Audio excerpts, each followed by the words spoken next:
Bismillahirrahmanirrahim. Assalamualaikum warahmatullahi wabarakatuh. Alhamdulillah, wassalatu wassalamu ala rasulillah wa ala alihi wa sahbihi wa man tabi'ahu wa mawalah. Subhanaka la ilma lana illa ma'allamtana innaka antal alimul hakim. Rabbi shrah li sadri wa yassir li amri wa hlul 'uqdatam min lisani yafqahu qawli. Bapak, Ibu, abang, kakak, adik, jamaah hijrah bersama Ustaz Abdul Somad yang dimuliakan Allah Subhanahu wa taala. Ada seorang laki-laki datang menghadap kepada Khalifah Amirul Mukminin Umar ibnul Khattab radhiyallahu anhu. Dia meminta kepada Umar bin Khattab supaya anaknya dihukum. Wahai Khalifah Amirul Mukminin, tolong anak saya ini dihukum karena dia anak durhaka.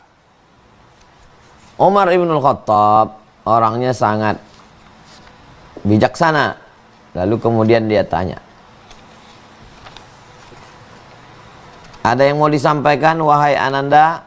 Lalu anak yang mau dihukum itu bertanya kepada Umar, wahai Khalifah, wahai Umar bin Khattab, wahai Amirul Mukminin, apakah kami ini sebagai anak punya hak terhadap ayah kami? Apakah kami sebagai anak ini punya hak terhadap ayah kami? Lalu kemudian kata Umar bin Khattab, ya, kalian sebagai anak punya hak. Hak anak berarti kewajiban orang tua.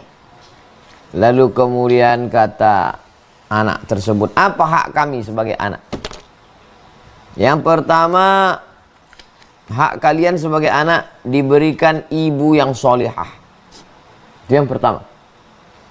Pilihkan ibu yang solihah. Makanya kata Nabi SAW, takhayyaru linutafikum. Pilihkanlah, seleksilah, buatlah fit and proper test linutafikum. Nutaf jamak dari nutfah, bibit, sperma. Di mana kamu menyemai benih kamu, pilihlah perempuan yang baik, perempuan yang solehah. Takhayyaru linutafikum. Pilihlah perempuan yang akan melahirkan anak-anak kamu, yang akan membesarkan anak-anak kamu. Lalu kemudian anak itu berkata, saya ini diberikan seorang ibu yang tidak baik. Jadi laki-laki tidak hanya sekedar mencari pendamping. Kalau ada laki-laki yang mengatakan, sudikah engkau menemani aku sampai ke surga? Betul, tak salah. Tapi yang paling tepat itu kalau menurut riwayat ini adalah menjadi ibu bagi anak-anak. Karena dalam Islam pernikahan itu bukan tujuan, tapi dia hanyalah wasilah, jalan. Tujuannya adalah supaya dapat amal jariah dari waladun solihun yad'ulah, anak yang soleh. Anak yang soleh dilahirkan perempuan yang solihah. Wal baladut thayyibu yakhruju nabatuhu biizni rabbih.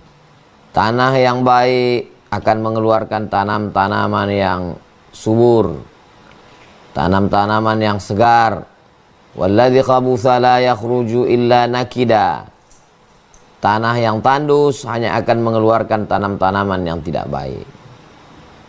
Laqad arsalna Nuhan. Kami sudah mengirimkan Nabi Nuh. At-tanasub, kesesuaian, korelasi, keserasian antara ayat tanah dengan Nabi Nuh, bahwa Nabi Nuh adalah bibit yang bagus. Tapi karena disemai di tanah yang kurang bagus, akhirnya tumbuhlah tanam-tanaman yang tidak bagus. Tanaman tidak bagus itu bernama Kan'an. Tapi ini bukan merusak kemaksuman, kemuliaan seorang nabi. Ini memang sudah ditakdirkan Allah Subhanahu wa taala. Tujuannya supaya kita mengambil iktibar pelajaran. Faqsusil qasasa la'allakum yatafakkarun. Ceritakanlah kisah-kisah itu supaya manusia mengambil pelajaran. Bukan dengan mempelajari kisah Nabi Nuh alaihissalam lalu kita mengecam, mengejek, nah, itu salah kaprah. Nabi-nabi itu maksum, suci, supaya kita mengambil pelajaran bahwa ibu yang baik. Makanya banyak sekali dalam Quran bercerita tentang ibu. Wa auhayna ila ummi Musa, kami ilhamkan kepada ibu Nabi Musa. Bagaimana Isa ibnu Maryam, Isa anak ibu Maryam. Jadi peran ibu yang sangat luar biasa. Bagaimana Nabi Ismail alaihissalam dibesarkan oleh seorang ibu. Ya, jadi single parent, seorang ibu yang baik, mendidik dari mulai darahnya. Unik kejadian manusia itu. Kalau kita perhatikan anak itu, dari mulai kulitnya, wajahnya, cara berjalannya, cara tertawanya, kebiasaan tidurnya, itu dia copy paste itu ibunya. Nah, jadi betapa perempuan itu menjadi modal utama bagi laki-laki. Maka tidak salah ungkapan, sangat tepat sekali, di balik laki-laki yang tangguh ada perempuan yang luar biasa. Di antara perempuan itu adalah ibu yang membesarkan, melahirkan, menyusukan, mendidik. Prestasi perempuan adalah punya anak solihah. Penghargaan tertinggi yang diperoleh perempuan adalah surga. Tempat perempuan adalah rumah. Waqarna fi buyutikunna, menetaplah kalian di rumah wahai perempuan. Prestasi tertingginya adalah menjadi ibu yang solihah.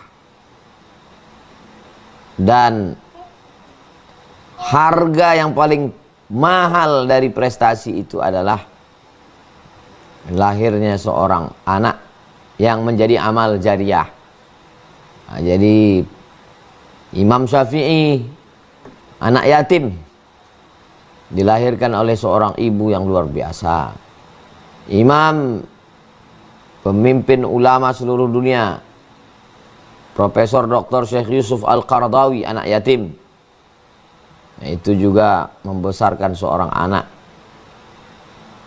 menjadi pemimpin zahir maupun batin dalam bidang segala aspek kehidupan di zaman modern. Nah, jadi perempuan-perempuan yang luar biasa itu di antara kenapa apa hak seorang anak adalah diberikan ibu. Lalu kemudian anak itu bertanya lagi kepada Umar bin Khattab, apa lagi Umar hak kami? Lalu kata Umar bin Khattab, diberikan nama yang baik.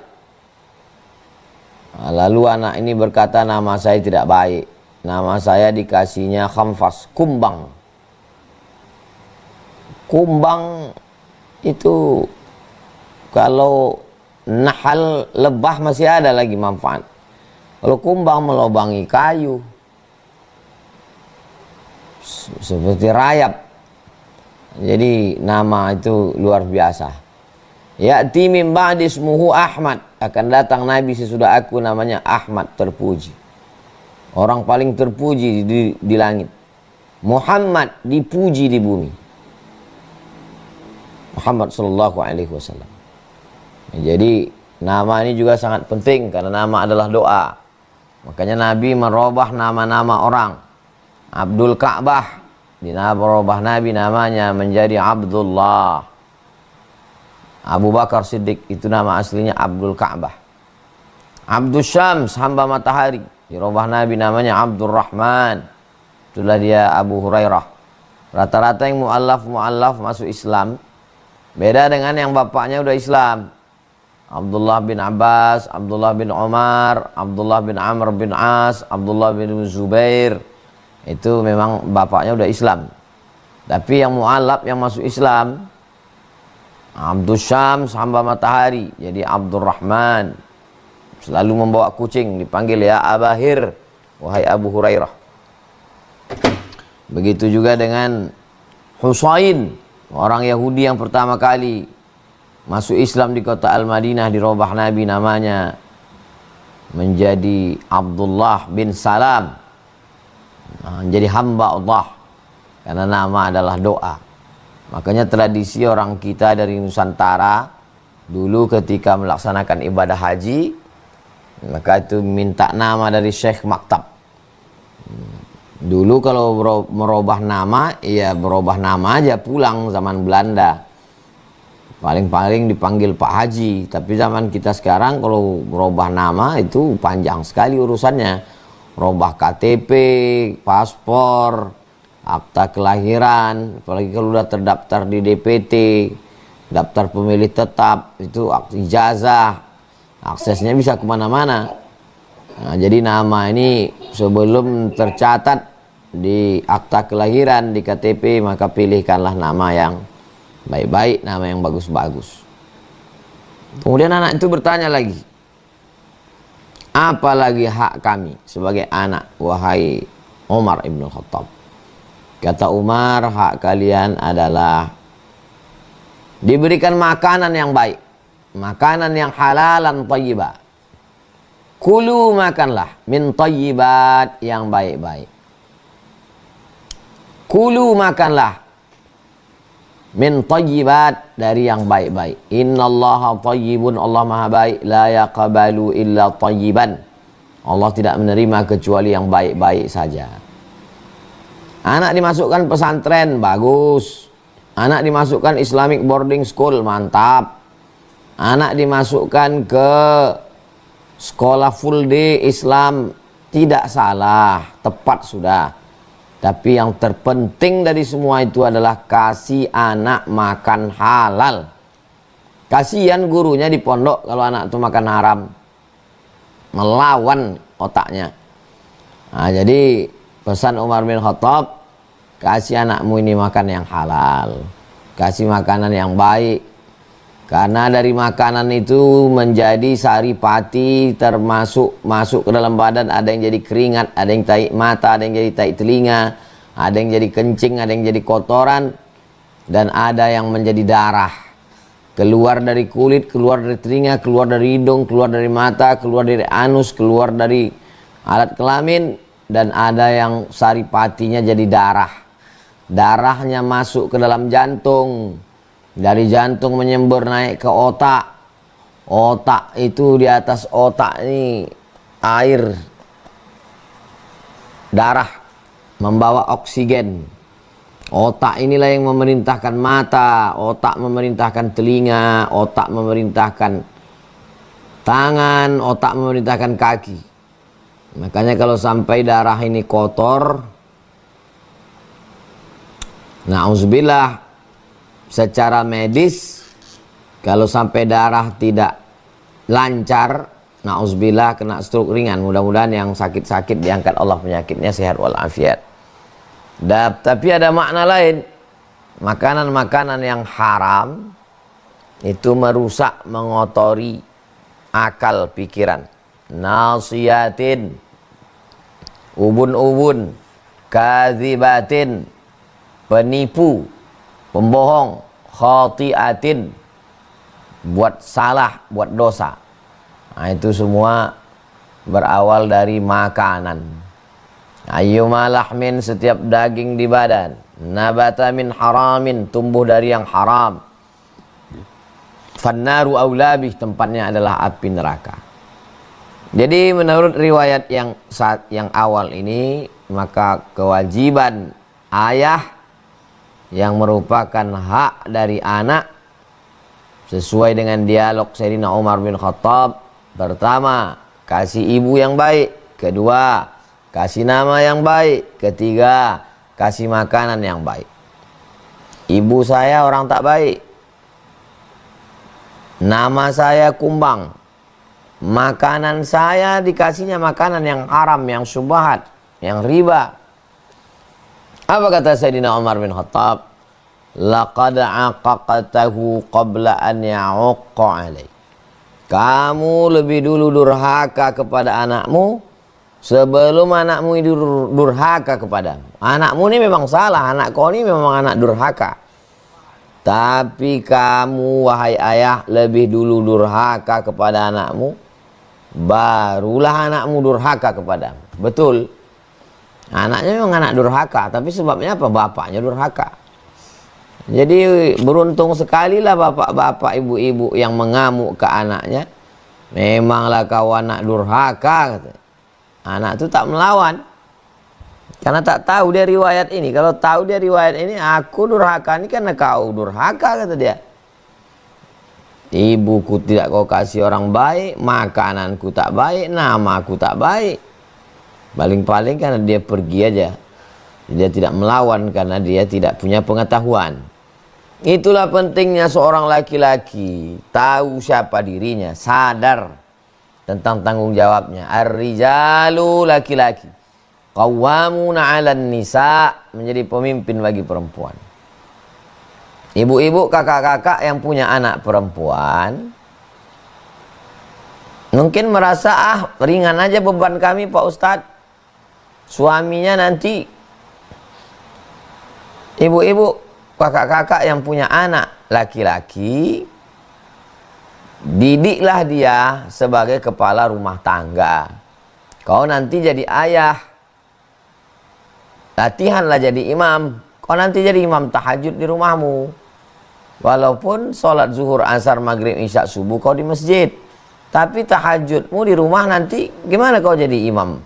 Jangan kau pakai celana pendek. Gimana kau mau menunjukkan akhlakul karimah ke anak-anakmu kalau kau pakai celana pendek? Jangan kau lakukan kata-kata keluar yang tidak baik, sopan santun, jaga baik-baik akhlak. Nah, jadi kita tidak sedang mengajar anak kita. Ibu-ibu, kakak-kakak sedang mempersiapkan imam. Imam yang akan dipersiapkan ini. Nah, jadi kalau ada orang berpikir saya sedang mendidik anak saya, itu baru satu lompatan. Dia mesti dua lompatan. Saya sedang mendidik imam yang akan menjadi kepala rumah tangga bagi anak-anaknya. Jadi kita selalu berpikir bagaimana 20 tahun akan datang. Kita sedang mendidik kepala dinas. Yang sedang kita didik ini adalah calon presiden, calon gubernur, calon bupati, calon wali kota, calon jenderal, calon panglima. Maka tanamkanlah tanggung jawab, kebersihan, tata krama, sopan santun, kelembutan, akhlakul karimah, sedetail-detailnya. Itu tanggung jawab kita semua. Ini menurut satu riwayat, dialog antara Umar bin Khattab. Adapun beberapa riwayat lain kita gabungkan adalah wal walidatu yurdi'na auladahunna haulaini kamilaini liman arada an yutimma ar-radha'ah. Bagi seorang anak, dia punya hak untuk menyusu 2 tahun. Ini nanti kaitannya kepada kesehatan badannya, kekebalan tubuhnya terhadap penyakit imunnya, ikatan emosionalnya dengan ibunya. Nah itu jadi yang prinsip-prinsip. Kalau udah terlewatkan, anak saya sudah besar Pak Ustadz, apa boleh buat? Tidak bisa lagi. Tapi kan kita akan punya cucu. Nah, jadi jangan pernah merasa, aduh ini pelajarannya udah lewat nih. Enggak, tidak ada lewat. Nah, kita punya anak. Nah ini jangan lupa, ini ajaran Islam. Ajaran Islam itu sholihun likulli zaman wa makan. Jangan kita ikut tren. Trending sekarang susu bubuk, kasih susu bubuk, trending. Tidak begitu. Jadi bagaimana ini hak. Sampai-sampai ada seorang perempuan sudah mau dihukum mati, dilempar batu sampai mati. Datang ke Nabi SAW, jatuhkan aku hukuman mati ya Rasulullah. Kata Nabi, kau punya anak? Iya. Kata Nabi, susukan dulu, lahirkan dulu anakmu, tak boleh membunuh orang, anaknya tak salah, mati nanti dia. Setelah anaknya lahir, dia datang lagi, hukum aku ya Rasulullah. Kata Nabi, susukan dulu anakmu. Nah, itu dalil bahwa ibu menyusui tidak boleh dihukum mati, karena ada orang yang berhak terhadap air susunya, yaitu anaknya. Biarkan dia menyusu. Nah, lalu setelah itu selesai, barulah dia dijatuhi hukuman, karena ada wa atu dzi haqqin haqqahu, berikanlah yang berhak itu haknya, kalau tidak maka kita zalim. Lawan dari zalim adalah adil. I'dilu, bersikap adillah. Wa aqrabu littaqwa, dengan adil itu kita lebih mendekati kepada perbuatan takwa. Jadi salah satu adil bagi seorang ibu adalah memberikan air susu. Kalau gabung dari yang tadi 3 riwayat Umar ditambah ini ayat keempat, yang kelima adalah memberikan pendidikan. Bagaimana seorang laki-laki kepala rumah tangga wajib mendidik anaknya. Dari mulai mengajarkan ayyu'allimahul kitaba, mengajarkan Al-Quran. Bismillahirrahmanirrahim. Alhamdulillahi rabbil alamin. Ar-Rahmanirrahim. Maliki yaumiddin. Iyyaka na'budu wa iyyaka nasta'in. Ihdinas siratal mustaqim. Siratal ladzina an'amta 'alaihim ghairil maghdubi 'alaihim waladdallin. Amin. Jadi saya bacakan Al-Fatihah, didengar oleh Bapak Ibu. Bapak Ibu mengajarkan anak-anaknya, maka saya menumpang tuah. Dapat juga lah saya amal jariah. Ibu ajarkan anaknya Al-Fatihah.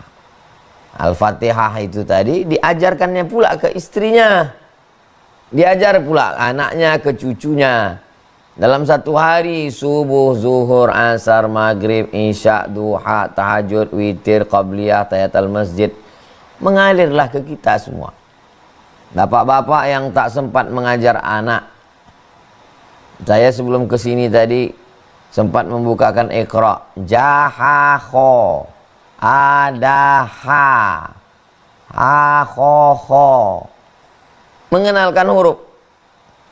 Nah, jadi jangan sampai tak ada kesan dia sama sekali, apapun tak pernah aku diajarkan mak ayahku.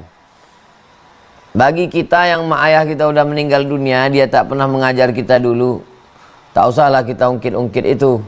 Allahumma fir lahum warhamhum wa'afihim wa'fu anhum udhkuru mahasina mautakum. Mungkin zaman itu zaman sulit, zaman PKI, zaman Orde Baru, zaman Orde Lama, macam-macam lah zaman waktu itu sulit, zaman moneter. Kita husnuzon sajalah. Tapi zaman kita, anak-anak kita perbaiki. Saya tak sanggup mengajar Pak Ustadz, antarkan ke guru mengaji. Nah, jadi kalau di Jalan Rimbo Panjang tempat kami tinggal nih, sudah masuk tahun ketiga dari 2021 di sini. Anak-anak ini memang dibuatkan mengaji. Nah, ada disediakan ustazah duduk dari maghrib ke isya, ngaji tahfiz TK. Tamat TK hafal juz amma, SD, SMP ada yang boarding, ada yang non boarding untuk masyarakat, untuk anak-anak.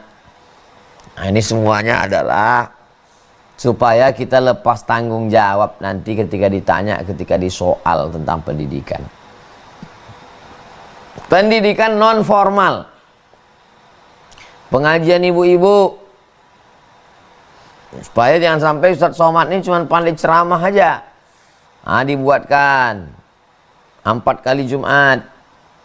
Ustadz Dr. Hanafi, Ustadz Dr. Zul Ikrami, Ustadz Abdul Somad, Ustadz Al-Nab Dinar.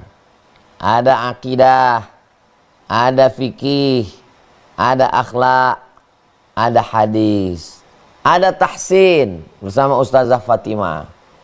Nah, jadi itu sebetulnya tanggung jawab suami itu. Tanggung jawab ayah itu. Ayah kami dulu tak sempat mengajar Pak Ustadz, sibuk tak kering kaki celananya ke sawah. Pagi kami belum bangun dia udah hilang. Pulang kami malam tidur dia pun belum pulang. Begitulah rupanya susahnya mereka dulu mencari makan. Maka kewajiban yang kelima adalah memberikan pendidikan. Anak saya nih Pak Ustadz, sakit hati saya. Kenapa begitu Pak? Semua amalan saya ini dikritiknya. Usolli katanya bid'ah, baca Yasin malam Jumat rame-rame katanya bid'ah, datang tahlil orang mati katanya bid'ah, maulid Nabi katanya bid'ah. Sedihlah hati saya menengok bapak nih. Istri sudah meninggal, umur sudah lanjut, rambut memutih. Mestinya dia dibahagiakan oleh anak-anaknya.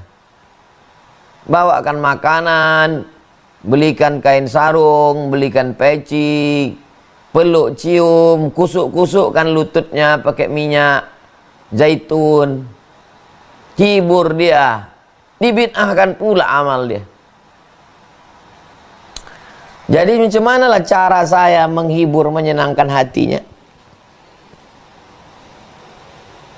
Mohon maaf ya Pak, anak bapak ini dulu bapak masukkan sekolah agama? Tidak Pak Ustadz. Maksud saya kalau anaknya sekolah pondok bisa baca kitab, coba bawa anak bapak tuh ke sini. Jadi kalau bisa anak tuh baca kitab, mau saya bacakan. Ini dalam kitab. Paling tidak, kalaupun dia tidak mau ikut mazhab saya, paling tidak dia menghormati bapaknya, karena tahu dia ini jahil, anak ini jahil, tak mengerti agama. Jadi gimana cara saya menenangkan bapak ini? Kata saya gini, seandainya anak bapak ini sibuk selingkuh, maaf cakap, sibuk narkoba, sibuk berzina, sibuk makan haram, sekarang dia sibuk agama, walaupun membid'ahkan bapak. Bapak pilih mana?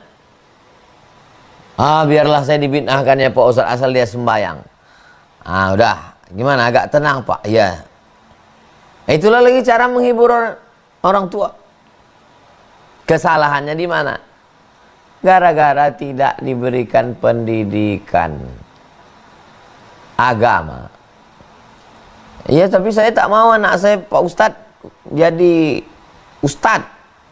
Saya mau anak saya jadi polisi, mau jadi tentara. Tidak apa-apa. Tamat pesantren bisa jadi tentara.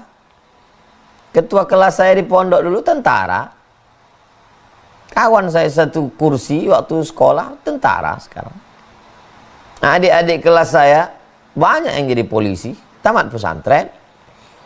Jaksa, Ustadz, saya adik kelas Ustadz dulu di pesantren. Jaksa saya sekarang ada. Hakim kawan saya tamat Al-Azhar jadi hakim ada. Jadi yang penting pendidikan 6 tahun ini itu mesti agama. SMP 3 tahun, SMA 3 tahun, pondok kan dia. Nah ini penting sekali. Yang udah berlalu apa boleh buat? Anak-anak ke depan ini. Pendidikan. Investasi kos-kosan, kebun kelapa sawit, karet, batu bara, tambang. Penting. Tapi jangan lupa investasi anak. Ini pendidikan ini dari sekarang. Bapak-bapak, apa kata orang, pepatah orang Melayu, sayang anak tinggal-tinggalkan. Bukan kejam itu, sayang anak tinggal-tinggalkan itu maksudnya supaya nanti kalau dia pergi jauh tak demam dia. Jangan sampai tertinggalkan 2 hari panas badannya.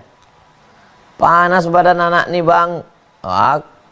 Mana tahan kita itu? Iya kalau tinggal beda provinsi atau di Pulau Jawa, Sumatera, Kalimantan, Sulawesi. Kalau sempat udah dikirim ke Kairo demam, Kalau udah sampai ke Tarim sana, nah jadi biasa-biasakan. Untuk apa?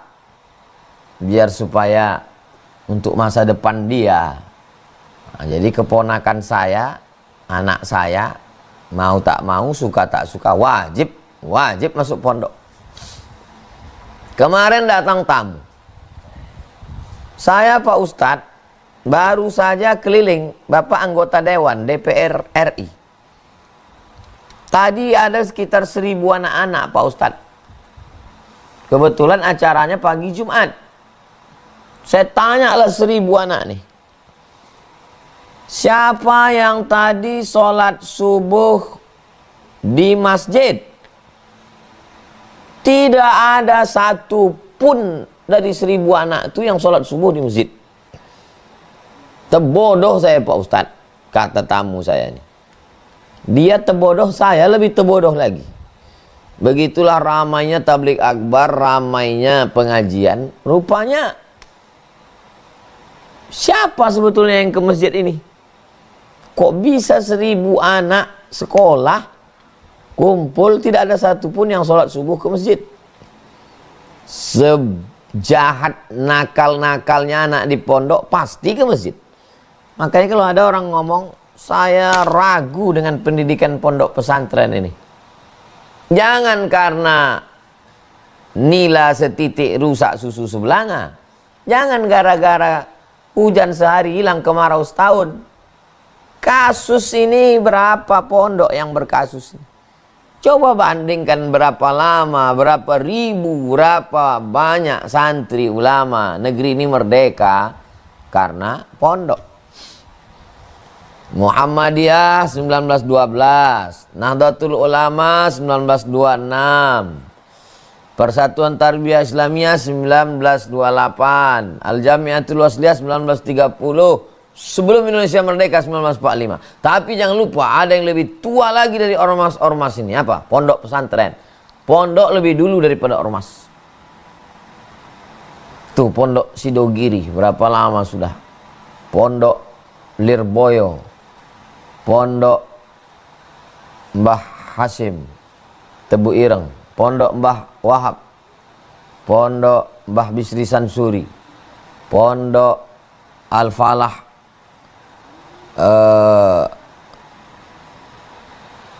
dan berbagai macam pondok. Darussalam Gontor Ponorogo, Peloso, Pondok Munawir, Mbah Munawir Krapya. Mohon maaf yang tak saya sebutkan. Pondok 1912 Mustafawiyah Syekh Mustafa Husain Mandailing Natal. Inyak Candong Syekh Sulaiman Ar-Rasuli. Nah, jadi janganlah kita yang baru tahu teori-teori pendidikan dari buku-buku orang barat lalu melecehkan sistem kita yang sudah terjamin selama ratusan tahun. Nah, ini luar biasa. Al-Azhar itu pondok. Al-Azhar itu mondok, orang belajar di Al-Azhar. Ini ibu, nama, makanan, air susu, kemudian pendidikan. Yang keenam, perhatian. Perhatian ini tidak ada kurikulumnya, simple, sederhana. Membawa tangannya ke masjid, itu kan perhatian, itu terekam di kepalanya sampai mati, dia ingat itu. Menyuapkan makanannya, makanya ada hadis al-musalsal bit talqim, guruku menyuapkan kurma ke mulutku sebagaimana disuapkan gurunya ke mulutnya, disuapkan ke mulutnya. Coba renung sejenak, berapa guru kita yang udah menyuapkan makanan ke mulut kita? Itu kesannya luar biasa. Nah, bagaimana perhatian yang sepele-sepele, mengusap kepala, memegang pundak, menggendong. Bagaimana Nabi Muhammad SAW memeluk Sayyidina Al-Hasan, Sayyidina Al-Husain. Itu rekaman di kepalanya itu luar biasa. Perhatian itu luar biasa. Apalagi bagi bapak-bapak, ibu-ibu yang sangat amat sibuk. Berangkat pagi, pulang petang, macet, keluar jam 4, macet, kena jalan, azan maghrib, jam 6 baru sampai ke rumah. 7, 8, 9, 10, tinggal 4 jam. Potong, mandi, makan, janganlah lagi handphone. Tolong. Kan udah dari pagi tadi ini di kantor, jumpa orang, jumpa tamu. Tutuplah itu udah. Tutup. Mau status, mau itu, ini besok pagi lah. Yang 4 jam ini tolonglah. Potong mandi, potong makan. Jangan lagi dirusak TV. Matikanlah TV. Matikanlah laptop. Jangan rumah menjadi kantor juga. Kapan lagi kita bisa menikmati kebersamaan, senda gurau, ketawa-ketawa. Hidup ini singkat. Tiba-tiba lahir, tiba-tiba merangkak, tiba-tiba berjalan, tiba-tiba sekolah, tiba-tiba kuliah, tiba-tiba nikah. Hilang masa itu. Kalau dia tidak dapat perhatian, nanti dia tua juga. Karena siang malam tua juga. Yang kita khawatirkan, mukanya tua, badannya tua, ulahnya macam anak-anak. Kenapa? Karena tak dapatnya masa anak-anak itu. Sekarang kita ketemu itu sama orang-orang. Muka tua, kulit tua, kepala tua, isi kepala itu macam anak-anak. Anak-anak yang terjebak di tubuh orang tua, na'udzubillah. Kenapa anak saya ini Pak Ustaz? Tak ada otaknya, tak ada akalnya, na'udzubillah. Kasar sekali ungkapannya. Dewasakanlah dia. Dengan nasihat. Ada masanya bercanda, ada masanya bergurau, ada masanya ketawa, ada masanya serius.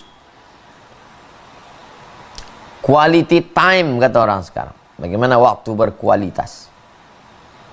Membawa ke masjid, membonceng ke tempat ngaji. Nah ini momen-momen penting dalam kehidupan. Yang terakhir, yang ketujuh, tentu saja puncak pamungkas dari semuanya itu ad-du'a silahul mu'min. Doa 3 yang serangkai ini jangan sampai tinggal. Rabbi habli minas salihin, Rabbi habli min ladunka dzurriatan thayyibah, Rabbana hab lana min azwajina wa dzurriyyatina qurrata a'yunin waj'alna lil muttaqina imama.